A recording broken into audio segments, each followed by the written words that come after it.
سنت یہ ارشاد فرمائیں کہ تعزیت اور عیادت میں کیا فرق ہے، اور رشتہ داروں سے ہٹ کے اگر ہم کسی کے ہاں تعزیت کرنے جائیں یا عیادت کرنے جائیں تو مریض کے پاس یا لاحقین کے پاس کتنی دیر بیٹھنا چاہیے؟ شرعی رہنمائی فرما دیجیے، جزاک اللہ۔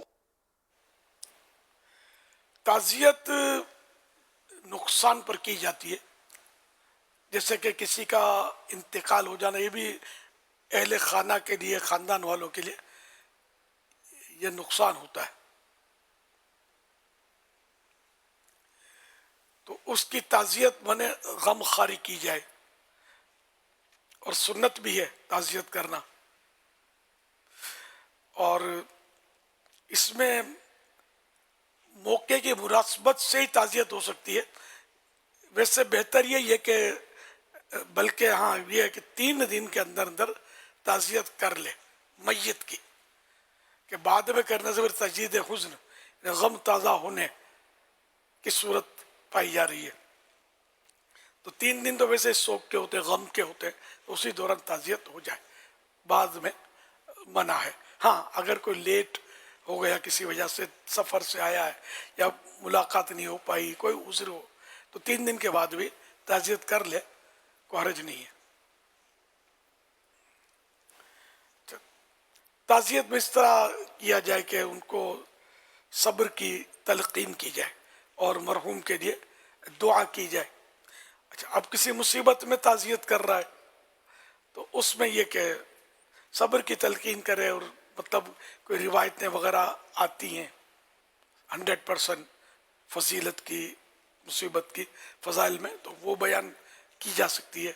اس کو صبر کی تلقین کرے، کہ صبر کرے، کہ بے صبری سے مصیبت ٹلتی نہیں ہے، الٹا صبر کے ذریعے ہاتھ آنے والا ثواب ضائع ہو جاتا ہے، بلکہ بے صبری میں حد سے بڑھنا یہ بعض اوقات کفر تک بھی لے جاتا ہے، حد سے بڑھ جانا، اور بعض اوقات لوگ کفریات بھی بک جاتے ہیں معاذ اللہ۔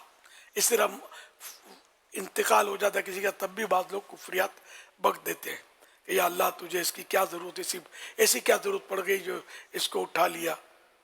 اللہ پاک ضرورت سے، حاجت سے بے پرواہ ہے، کسی کی اس کو ضرورت نہیں ہے، تو اللہ کو حاجت مند سمجھنا، ضرورت مند سمجھنا، یہ کفر ہے۔ اچھا، اسی طرح یا اللہ تجھے اس کی جوانی پر رحم نہیں آیا، یہ بھی کفر ہے، کہ اللہ کو یہاں بے رحم کہنا پایا جا رہا ہے معاذ اللہ۔ اللہ رحیم و کریم ہے، اور جو بھی کرتا ہے اللہ پاک 100% صحیح کرتا ہے، درست کرتا ہے۔ ہمیں سمجھ میں آئے یا نہ آئے، ہمیں زبان بھی بند رکھنی ہے اور دل کو بھی سنبھالے رکھنا ہے، کہ شیطان و نفس ہمیں کہیں جہنم میں دھکا نہ دے دیں۔ اب آپ بیمار کی عام طور پہ عیادت بیمار کی جاتی ہے، یعنی اس کو تیمار داری جیسے بولتے ہیں، بیمار کی دیکھ بھال، تیمار داری، اس کی دل جوئی وغیرہ۔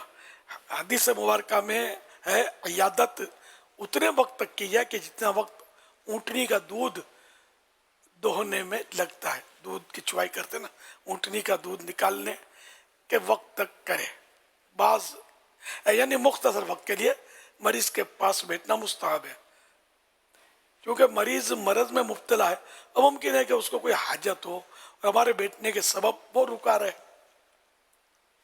بعض اوقات حاجت ہوتی ہے، بعض اوقات مریض کو وہ کچھ اچھا نہیں لگتا کہ کوئی اس کو بیٹھا رہے یا کوئی وہ بات چیت کرے، اس سے بولا نہیں جاتا، جیسا مرض۔ اچھا، بعض اوقات ایسا بھی ہوتا ہوگا کہ مریض چاہتا ہے کہ میرے پاس بیٹھا رہے، تو پھر ایک صورت تبدیل ہوئی، بیٹھا رہے کہ اس کے بیٹھے رہنے سے دل جوئی ہوگی۔ جنرلی یہ کہ جلدی اٹھ جائے، اپنی مرضی سے، جس کو بولتے ہیں لمبی نہ کرے، چکنی نہ کرے۔ اچھا، پھر مریضوں کے لیے یہ ایک بیچاروں کے لیے یقین ماننے بڑی آزمائش ہوتی ہے مریضوں کے لیے، کہ اس کو طرح طرح کے سوالات کرتے ہیں لوگ۔ اب ایک بیچارہ اپنی میں پڑا ہے، بیمار ہے، بخار میں تپ رہا ہے، تو کتنا بخار ہے، اب یہ ڈگریاں ناپو، اس کے لیے ٹیمپریچر ناپو کہ کتنا بخار ہے، یہ صاحب کو بتاؤ۔ ابھی صاحب یوں آنکھیں بند کر کے مراقبہ کریں گے تو بخار چلا جائے گا، سمجھے، یہ بتانا پڑتا ہے۔ اچھا، یہ کب سے آپ کو، کیا سارا دن رہتا ہے یا کوئی وقفہ بھی ملتا ہے؟ تو کس کا علاج کرا رہے ہو؟ کون کون سی ٹیبلٹ کھائی ہے مجھے تھوڑا بہت تجربہ ہے. اچھا یہ ٹیبلٹ کھانے سے میں نے تو کھائی تھی, میرا پیٹ ڈسٹرب ہو گیا تھا.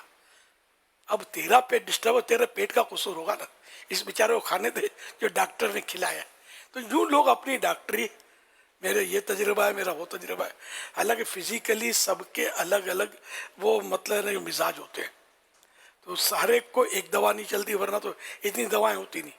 مثال کے طور پر میرا بلغمی مزاج ہے, یہ مزاج ہوتے ہیں بلغمی, سفراوی وغیرہ. تو اب بلغمی مزاج ہے تو مجھے ٹھنڈی چیز نہیں چلے گی, کھٹی چیز نہیں چلے گی. کھٹی چیزیں, ٹھنڈی چیزیں کھاؤں گا تو نزلہ, زکام, کھانسی, بخار. یہ مثال دی میں نے آپ کو.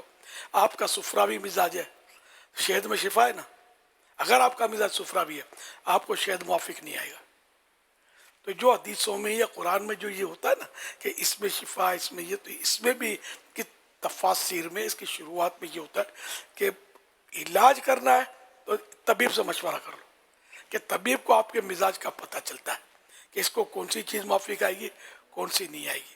اور یہ میرا مشورہ بہت پرانا ہے کہ صرف ایک ڈاکٹر رکھیں, در در نہ پھریں, ایک دروازہ پکڑ لیں.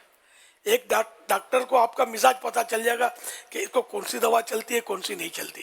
آپ نئے ڈاکٹر کے پاس جائیں گے تو وہ اپنی نئے تجربات آپ پر شروع کرے گا اور آپ کو تختہ مشق بنائے گا. وہ بیچارہ کرے کیا, ارے وہ بھی مجبور ہے, کون سی دوا چلتی ہے یہ اس کو سمجھ نہیں آئے گی نا.